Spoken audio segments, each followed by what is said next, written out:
देखिए, ये जो पहलवानों का मामला है, ये काफी दिनों से चल रहा है। ये है पुराना। बीच में इसको आश्वासन दे के बंद कराया गया, फिर उनको आना पड़ा जंतर मंतर पे, धरने पे बैठना पड़ा, जिसकी मेरा ख्याल है 2 महीने से ऊपर हो गए लगभग। एग्जैक्ट जानकारी मुझे नहीं है, लेकिन 2 महीने से ऊपर हो गए। इसमें हम लोग भी गए, हमारे नेता जयंत चौधरी भी गए, और भी बहुत सारे नेता वहां पहुंचे, बहुत लोग पहुंचे उनके समर्थन में।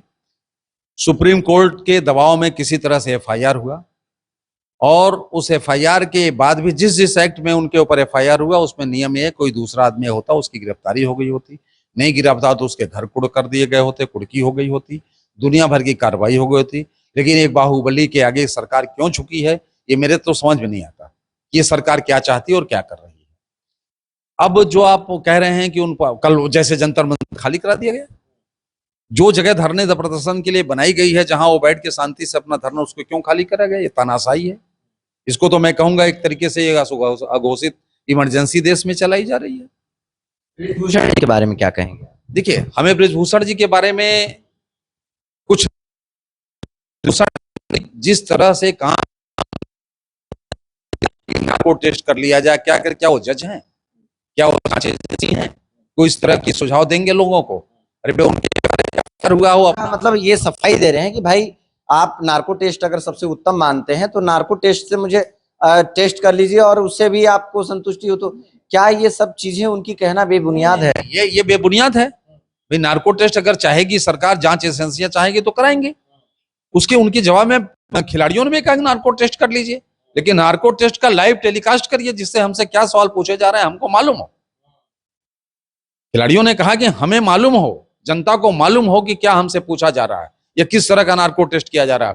विषय बदल के तो नहीं किया जा रहा है, चीजों को काटा तो नहीं जा रहा है भाई। अगर आप चिप लगा के बहुत सारे काम कर सकते हैं तो मोबाइल से चीजों को डिलीट कर देंगे, सिस्टम से, नेट से हटा देंगे। ये गलत बात है। व्यक्ति के ऊपर एफआईआर हो गया तो उसको प्रशासन को गिरफ्तार करना चाहिए। जब उस में ऐसा, मैंने कई बार डिबेट में बैठा हूं, आपको एक एस्पेक्ट लगा है, और उसमें कई बार मैं डिबेट में, मेरे साथ सीनियर आईएएस पीसीएस बैठे हैं उस डिबेट में, उन्होंने कहा कि ये नियम है कि इस धारे में लोगों को गिरफ्तार होते हैं, पहले फिर जांच होती है, फिर अपनी बात करें, जमानत कराएं, ये करें, वो सारी चीजें करें। हम नहीं कहते कि उनके दोषी हैं कि नहीं है, ये काम तो कोर्ट का है ना। लेकिन अगर तो दावा करती है कि हम जीरो टॉलरेंस की नीति पे रखते हैं, और हम जो इस तरह के मामले है और एफआईआर तो गिरफ्तारी तो होनी चाहिए थी। बिल्कुल जीरो टॉलरेंस पे क्या है, अभी दिल्ली में आज एक हत्या हुई है, ऐसा मुझे पता चला। मुझे ज्यादा जानकारी नहीं, लेकिन अभी कुछ मीडिया के लोग हमसे पूछ रहे थे कि दिल्ली में कोई हत्या हो गई है, महिला। ठीक है, तो अब कौन सा जीरो टॉलरेंस है इस प्रदेश में? आपने कुलदीप सारी चीजें देखा कि कब एफआईआर हुआ, जब सारी चीज चिमयानंद को आपने देखा कब एफआईआर हुआ, जब मीडिया ने सवाल उठाया, और जब सुप्रीम कोर्ट, इनको ये तभी कोई काम करते हैं जब सुप्रीम कोर्ट इन्वॉल्व होता है। उसके पहले अपनी लोगों की चीजों को दबाए रहते हैं। आप एक बहुत छोटा सा उदाहरण देते हैं, खतौली सैनी को उन्होंने नहीं हटाया, उनको 2 साल से ऊपर की सजा थी, उनको नहीं हटा। उनको तब हटाया गया जब जयंत चौधरी ने चिट्ठी लिखी कि भाई आजम खान हटा दिए गए, कितने लोगों की 2 साल की सजा पे सदस्यता चली गई, तो राजपाल सैनी की क्यों नहीं, जो सैनी थे उनके विधायक, वो सैनी की सजा क्यों नहीं?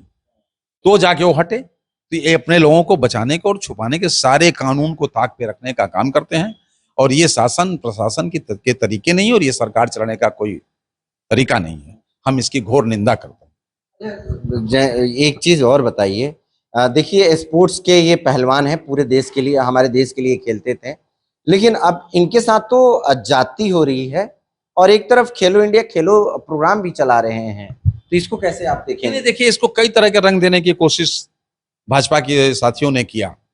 एक तो इसको जातिवाद से भी जोड़ा, ये जाटों का एक गुट है, ये पश्चिमी उत्तर प्रदेश का, हरियाणा को लेके कुछ एक गुट है जो इसको इस खेल में, अरे बना खेल में बना रहना, विदेश में जाके गोल्ड मेडल लाना, तो खेल में बना प्रदर्शन करके ही तो आता है।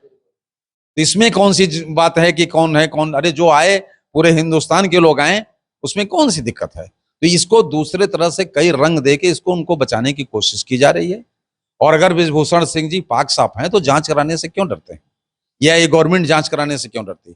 हम तो नहीं कहते कि ब्रिजभूषण सिंह क्या है, जब तक जांच नहीं हुई मैं किसी को कुछ नहीं, जो आरोप में जो नियम है उस नियम के तहत अंतर्गत उनकी गिरफ्तारी होनी चाहिए, जांच होनी चाहिए, और मेरा ये भी है कि भूषण सिंह जी को उसमें सहयोग करना चाहिए। बिल्कुल, कहीं ना कहीं जो आरोप लगे हैं और जिस तरह से मांग हो रहा है लगातार जनता से हो या फिर जो विपक्ष है लगातार मांग कर रहे हैं कि जांच अगर होनी चाहिए तो निष्पक्ष भाव से होनी चाहिए। नार्को की अगर जिद हो कर रहे हैं तो पहलवानों का जो मांग है वो बिल्कुल जायज है कि वो सामने हो, लाइव हो कि किस तरह की सवाल हैं और किस तरह से नार्को टेस्ट हो रहे हैं। तमाम जो मुद्दे हैं, तमाम सवाल जो उठ रहे हैं वो बिल्कुल सही है। और जो आरोप लग रहे हैं ये भी आ रहे हैं कि किस तरह के आरोप हैं। अब पहलवानों का कहना है कि जो देश के लिए उन्होंने खेला था, मेडल जीता था, अब वो गंगा में विसर्जित करके और धरने पर बैठेंगे, आमरण अनशन करेंगे। तो ये अब स्थिति आ गई है इतनी गंभीर कि उनको इंसाफ नहीं मिल रहा है। इंसाफ का लगातार गुहार कर रहे हैं, लेकिन इंसाफ के बजाय उन पे एफआईआर दर्ज हो गए हैं।